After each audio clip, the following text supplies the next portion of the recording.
আরজিকর কাণ্ডে বিচার চেয়ে ফের পথে প্রতিবাদ। এই মুহূর্তে যে ছবি দেখতে পাচ্ছেন, বামেদের মিছিল শুরু হয়েছে একদিকে শিয়ালদা, অন্যদিকে হাওড়া। দুটি মিছিল এই মুহূর্তে গিয়ে চলেছে ধর্মতলার দিকে। বাম ছাত্র, যুব এবং মহিলা সংগঠনের ডাকে কলকাতা চলো অভিযান। দিনে দুবার ব্যবহার করো স্টপেজ ক্রিম আর নিজেকে রাখো এভারগ্রিন। কেয়াশের আরোমা থেরাপি স্টপেজ ক্রিম আর খুঁজে পাও নতুন আমিকে। আমাদের দুই প্রতিনিধি এই মুহূর্তে রয়েছেন, উজ্জ্বল মুখোপাধ্যায় এবং সৌমিত্র রায় রয়েছেন আমাদের সঙ্গে। শুরুতে আমি উজ্জ্বলের কাছে আসছি। উজ্জ্বল, পুলিশের নিষেধাজ্ঞা উড়িয়েই এই মিছিল কিন্তু শুরু হয়েছে। এই মুহূর্তে কোথায় রয়েছে এই মিছিল? দেখো, শিয়ালদা থেকে মিছিল যখন শুরু হয়েছিল তখন মাথার ওপরে তুমুল বৃষ্টি, তার মধ্যেই কিন্তু মিছিল এগিয়ে গেছে এবং এই মুহূর্তে প্রায় কলকাতা কর্পোরেশনের কাছে মিছিল এসে পৌঁছেছে। কিছুক্ষণের মধ্যেই ধর্মতলায় এই মিছিল গিয়ে ঢুকবে এবং ধর্মতলাতে আজকে সমাবেশ হবে। মূলত আগামী দিন অর্থাৎ এই পুজোর সময় কি ধরনের কর্মসূচি তারা নেবেন, নির্যাতিতার এই ঘটনার প্রতিবাদে, এই যে ঘটনা ঘটেছে তার প্রতিবাদে সিবিআইয়ের ভূমিকা, পুলিশের ভূমিকা নিয়ে তারা কিভাবে পথে নামবেন সেই কথা কিন্তু আজকে, সেই কর্মসূচি আজকে ঘোষণা করা হবে। তুমি দেখতে পাচ্ছ শিয়ালদা থেকে শুরু হওয়া মিছিল মূলত উত্তর 24 পরগনা, দক্ষিণ 24 পরগনা এবং নদিয়া, এই তিনটে জেলার যারা কর্মী সমর্থক তাদের নেতৃত্বে মিছিল কিন্তু এগিয়ে যাচ্ছে এবং কিছুক্ষণের মধ্যেই সেটা ধর্মতলায় ঢুকবে। মূল দাবি কি আজকে? আরজিকরের মাথা ধরতে হবে। কেন সিবিআই এর এত সময় লাগছে? কাকে বাঁচাতে চাইছে সিবিআই? মমতা বন্দ্যোপাধ্যায়ের সরকার ধর্ষকদের বাঁচাতে চাইছে, বাংলার মানুষ জেনে গেছে। কিন্তু সিবিআই কি মমতা বন্দ্যোপাধ্যায়ের সরকারকে বাঁচাতে চাইছে? এত সময় লাগছে কেন? নাটক ছেড়ে বিচার করো, আরজিকরের মাথা ধরো।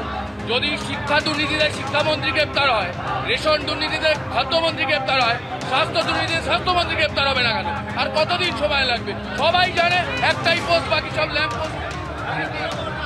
পুলিশ মন্ত্রীকে অবিলম্বে গ্রেপ্তার হতে হবে, কারণ পুলিশ জেলে আছে। যে পুলিশ নিরাপত্তা দেবে সে পুলিশ জেলে।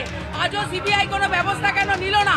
সেই দাবিতে আমাদের এই মিছিল, অপরাধীদের শাস্তির দাবি। এখন এই উজ্জ্বল, যানবাজারে এই মুহূর্তে মিছিল রয়েছে এবং ভবিষ্যতে কোন পথে এগোবে আন্দোলন তাও কিন্তু আজ ঘোষণা করা হবে এই মিছিল থেকে এবং এই জমায়েত থেকে। আর একটা মিছিল হাওড়া থেকে ইতিমধ্যে পৌঁছে গিয়েছে ধর্মতলায়। সৌমিত্র রায় আমাদের প্রতিনিধি রয়েছেন আমাদের সঙ্গে। সৌমিত্র, দেখাও ছবি। হ্যাঁ দেখো অনুষা, হাওড়া থেকে যে মিছিল শুরু হয়েছিল সেই মিছিল এই মুহূর্তে ধর্মতলায় যে সভাস্থল, সেই সভাস্থলে ইতিমধ্যে এসে পৌঁছেছে। আমার ক্যামেরা পার্সন অপূর্ব মাঝি তোমাকে যে ছবি দেখাচ্ছে, দেখো এই মিছিলে আমরা দেখেছি যে বামেদের ছাত্র, যুব, মহিলা সংগঠনের মিছিল হাওড়া স্টেশন থেকে মিছিল শুরু হয়েছিল দুপুর 1:30টার সময়। মূলত হাওড়ার বিভিন্ন জায়গা, তার পাশাপাশি হুগলি, 2 মেদিনীপুর, ঝাড়গ্রাম, পুরুলিয়া থেকে মানুষজন সকাল থেকেই এসে জড়ো হয়েছিলেন হাওড়া স্টেশনে। তারপর হাওড়া স্টেশন থেকে মিছিল শুরু হয়ে বিবিধিবাগ হয়ে এনএস রোড হয়ে মিছিল এই মুহূর্তে ধর্মতলার ডরিনা ক্রসিংয়ের সামনে যেখানে মূল সভাস্থল, সেই সভাস্থলে এসে পৌঁছেছে। এই থেকে যে স্লোগান উঠছে, একটাই স্লোগান উঠছে, সেটা হচ্ছে আরজিকর কাণ্ডের প্রতিবাদ। এই ঘটনার 1.5 মাস অতিক্রান্ত হয়ে গিয়েছে, কিন্তু এখনো পর্যন্ত যারা প্রকৃত দোষী তাদের বিচার চাই। সেই দোষীদের উপর একেবারে দৃষ্টান্তমূলক শাস্তি দিতে হবে। সেই দাবিতেই আজকে এই বৃষ্টিস্নাত কলকাতায় রাজপথ দখল নিয়েছেন বামেদের ছাত্র, যুব, মহিলা সংগঠন। এখানে অনেকেই রয়েছেন, তাদের সঙ্গে আমি কথা বলে নেওয়ার চেষ্টা করব যে এখনো পর্যন্ত 1.5 মাস হয়ে গিয়েছে, আপনারা কি চাইছেন? কিসের দাবিতে আপনারা এই বৃষ্টি পড়ছে, প্রাকৃতিক দুর্যোগ মাথা নিয়েও এই মিছিলে হাঁটলেন? এখনো কি বিচার পেয়েছি আমরা? ন্যূনতম বিচার কি পেয়েছি? সমস্ত জায়গায়, সব ক্ষেত্রে বিভিন্ন রকমভাবে প্রমাণ ধামাচাপা দেওয়া, সমস্ত কিছু ধামাচাপা দেওয়া। আজকে একজনকে ধরছে, কালকে আরেকজনকে হসপিটালে ভর্তি করে দিচ্ছে।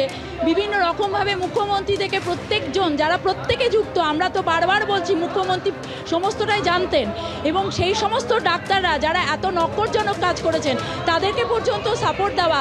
আমরা কি এতটুকু বিচার পেয়েছি? আমাদের তো বিচার পাইনি। যতক্ষণ আমরা বিচার না পাবো, যতক্ষণ আমাদের মেয়েটি বিচার না পাবে, আমরা রাস্তাতেই থাকবো। দিনের পর দিন সুপ্রিম কোর্টে বিচারের নামে প্রহসন হচ্ছে।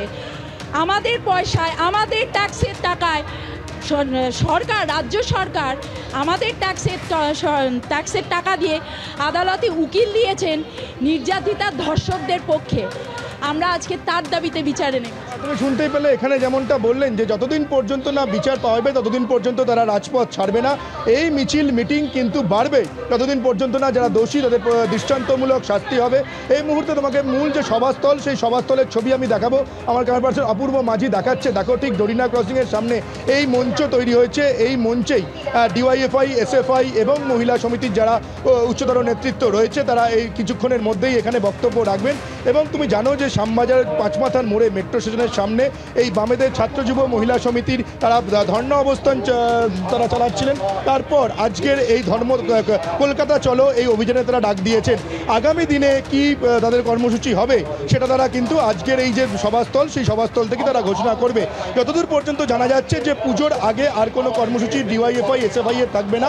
তারপর দুর্গাপুজো মিটলে তারপর আবারও এই নির্যাতিতার বিচারের দাবিতে তারা যেভাবে রাজপথে দখল নিয়েছিলেন সেভাবেই তারা মিটিং, মিছিল এবং আন্দোলনের যে রাস্তায় ছিলেন সেই আন্দোলনের রাস্তায় থাকবেন। অনুসুয়া, সৌমিত্র সঙ্গে থাকো।